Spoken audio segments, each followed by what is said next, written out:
Hi guys, I hope you all are doing fine and I'm your cinema boy. ఇప్పటికీ మీకు అందరికీ తెలిసే ఉంటుంది బీహార్లో ఏమైంది అని.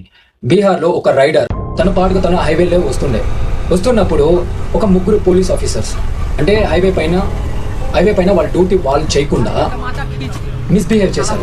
అతని పైన తప్పు ఉంటే మీరు యాక్షన్ తీసుకోండి. అతని దగ్గర లైసెన్స్ లేకపోతే ఏదైనా ఫాస్ట్ గా వస్తుంటే హ్యాష్ గా పోతుంటే మీరు ఆ అబ్బాయి దగ్గర మీరు యాక్షన్ తీసుకోవచ్చు.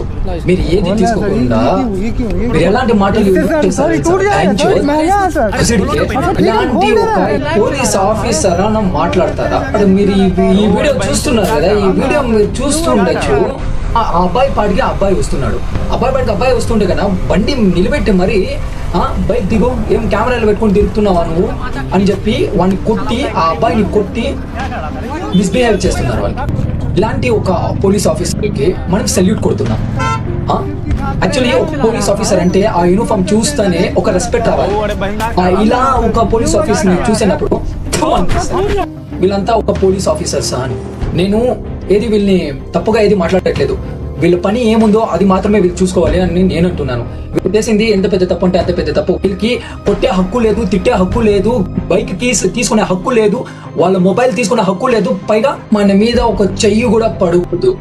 అలా పడితే వాళ్ళ మీదే కేసు వేయచ్చు.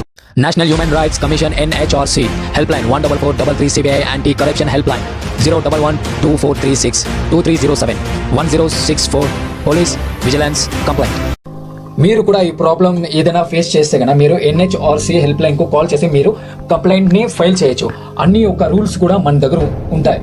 మీకు ఇలాంటి ప్రాబ్లం ఎవరైనా వచ్చి పోలీసు వాళ్ళు వచ్చి అసభ్యంగా మీ దగ్గర వచ్చి బిహేవ్ చేస్తే మీరు కూడా కంప్లైంట్ ఇందులో మీరు ఫైల్ చేయొచ్చు. Thank you. పార్ట్ 2 కోసము జస్ట్ వెయిట్ చేయండి, పార్ట్ 2 కూడా వస్తుంది. మీ సపోర్ట్ నాకు కావాలి.